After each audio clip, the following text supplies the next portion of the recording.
नमस्कार सर्वांना. नवरात्रीला 15 ऑक्टोबरपासून सुरुवात झालेली आहे.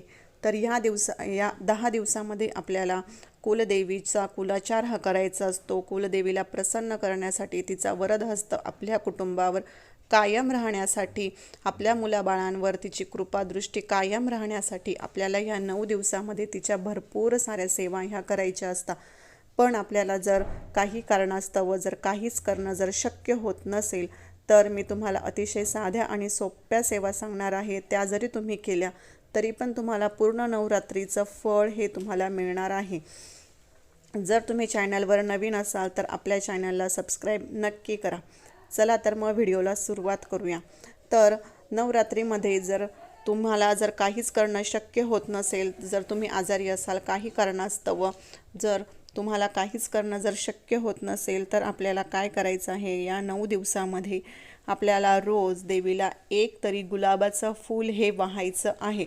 तुम्ही घटस्थापना केलेली असो किंवा नसो, तुम्ही अखंड दिवा लावलेला असो किंवा नसो, पण आपल्याला रोज आपल्या घरामध्ये जो मंगल कलश आहे किंवा जर तुमच्याकडे देवीचा फोटो असेल, मूर्ती असेल, त्यावर किमान रोज आपल्याला एक गुलाबाचं फूल देवीला हे आवर्जून व्हायचं आहे.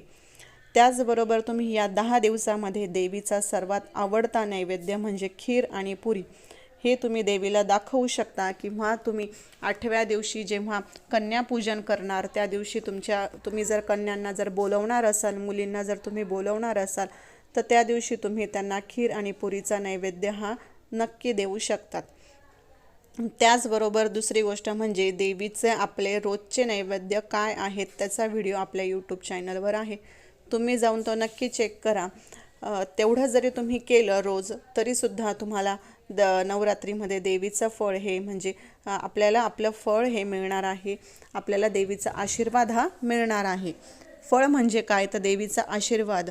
तिने आपल्यासोबत राहणं, आपल्याला संकटातून काढणं वेळच्या वेळी, किंवा आपल्याला चांगलं आणि वाईट या गोष्टींचं मार्गदर्शन करणं. म्हणजे आपल्याला देवी कोणत्या रूपात येईल आपल्याला मार्गदर्शन करायला, तर ते आपण सांगू शकत नाही. तर तेवढं जरी आपल्याला केलं तरीसुद्धा भरपूर आहे.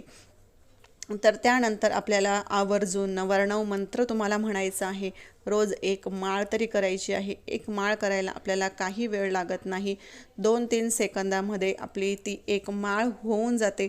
आणि आपले असे रोजचे 2-3 सेकंद किंवा 5-10 मिनिट असू द्या.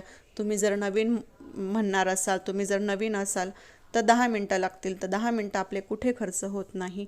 तर त्यामुळे हा 99 मंत्र तुम्ही म्हणू शकता. त्याची एक माळ तुम्ही म्हणू शकता. पण तुम्ही म्हणाल माझ्याकडे वेळच नाही आहे अजिबात, लहान मुलं आहेत किंवा मी जॉबला जाते, तर तुम्ही तिथे सुद्धा बसल्या बसल्या मनोभावे जरी हा मंत्र म्हटला तरीसुद्धा चालेल. त्याच्यासाठी काही पूजा मांडणी करायची गरज नाही किंवा देवासमोर बसायची गरज नाही, मंदिरात जायची गरज नाही. आपल्या मनामध्ये भाव जर हा असेल तर आपण कुठेही जरी देवाचं नाव घेतलं तरीसुद्धा त्याचं फळ आपल्याला हे मिळत असतं. त्याचबरोबर आपल्याला या 10 दिवसामध्ये मांसाहार करायचा नाही. जर कोणी व्यसन करत असाल तर ते सुद्धा आपल्याला या 10 दिवसामध्ये करायचं नाही. तर 99 मंत्र जर माळ जर करणार असाल तर मी तुम्हाला सांगते ह्याचं महत्त्व काय आहे. का तुम्हाला सारखं प्रत्येक व्हिडिओमध्ये 99 मंत्र म्हणायला मी आग्रह करत आहे, तर तो मंत्र असा आहे, ओम ऐं ह्रीं क्लीं चामुंडाय विच्छे. तर ह्याच्यातला जो ओम आहे, तर याशिवाय आपली पृथ्वी ही अपूर्ण आहे. त्यानंतर ऐं, तर हा बीज मंत्र आहे. यामुळे आपल्यावर सरस्वती माताची कृपा कायम राहते. त्यामुळे आपल्या ज्या काही बुद्धी संबंधित जे काही तुम्हाला प्रॉब्लेम असेल, म्हणजे तुमच्या जर लक्षात राहत नसेल, सारखं तुम्हाला एकच गोष्ट जर वाचावं लागत असेल, तर त्याच्यामुळे या मंत्रामुळे आपली बुद्धी ही तेज होते, वाणी स्थिर राहते. त्याचबरोबर आपला सूर्यग्रह हा स्ट्रॉंग होत असतो. त्यानंतर हे झालं ओम ऐं. त्यानंतर ह्रीं, तर त्याच्यातला ह्रीं आहे, त्याच्यामुळे आपला चंद्रग्रह हा स्ट्रॉंग होतो. त्यानंतर चंद्रग्रह जर स्ट्रॉंग झाला तर आपल्याला भरपूर ऐश्वर्याची प्राप्ती होते. त्यामुळे हा ह्रीं त्याच्यातला हा एक महत्त्वाचा मंत्र हा आहे. त्यानंतर आहे क्लीं, तर देवीची शक्ती त्या मंत्रामध्ये दडलेली आहे.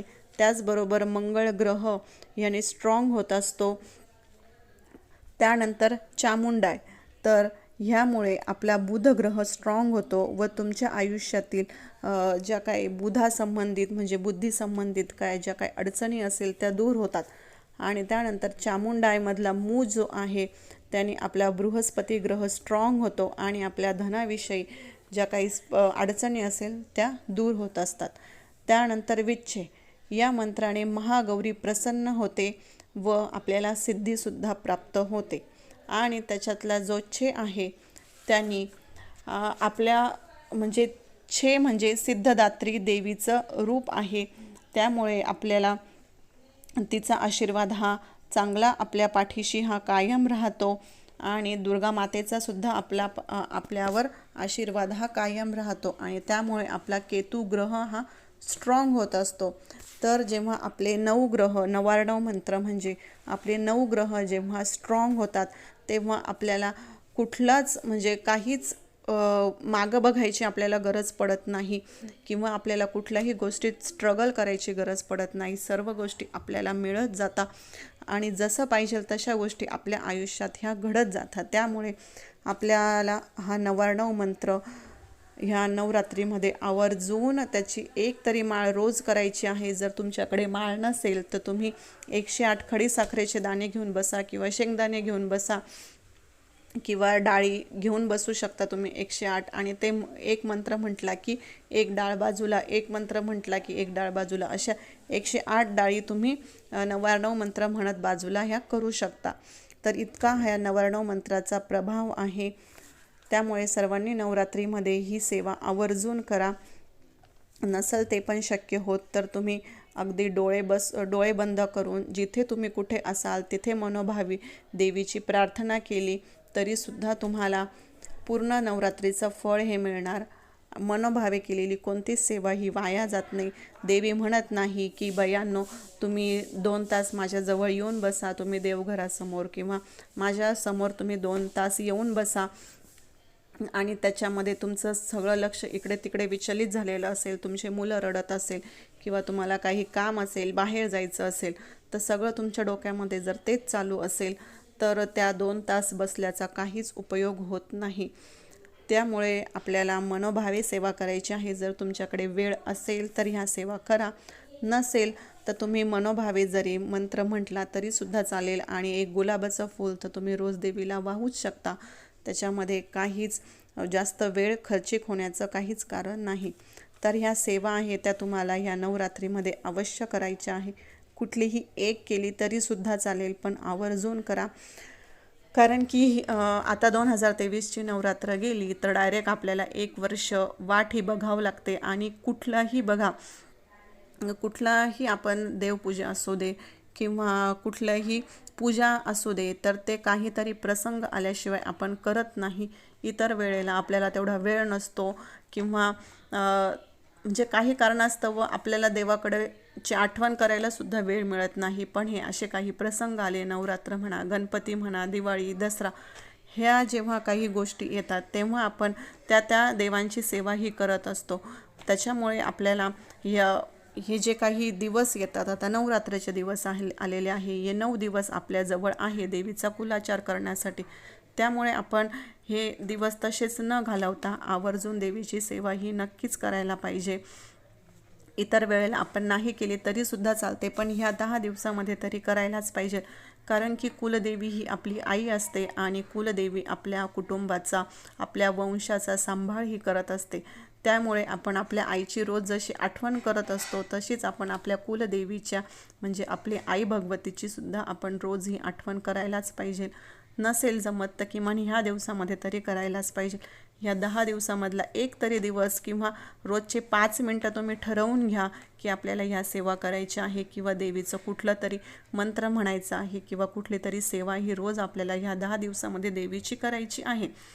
तर किमान तेवढं तरी तुम्ही रोज करायलाच पाहिजे. कारण की त्यांनी आपल्याला जन्म दिलेला आहे. त्यामुळे आपण त्यांची सेवा किंवा त्यांची कृतज्ञता व्यक्त ही करायलाच पाहिजे. त्यांच्यामुळेच आपल्या सर्व काही गोष्टी ह्या व्यवस्थित चाललेल्या असतात.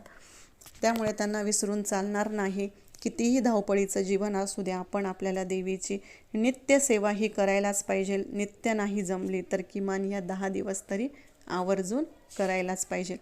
तर आजचा व्हिडिओ कसा वाटला नक्कीच सांगा आणि आपल्या यूट्यूब चॅनलला लाईक, शेअर आणि सबस्क्राईब नक्की करा.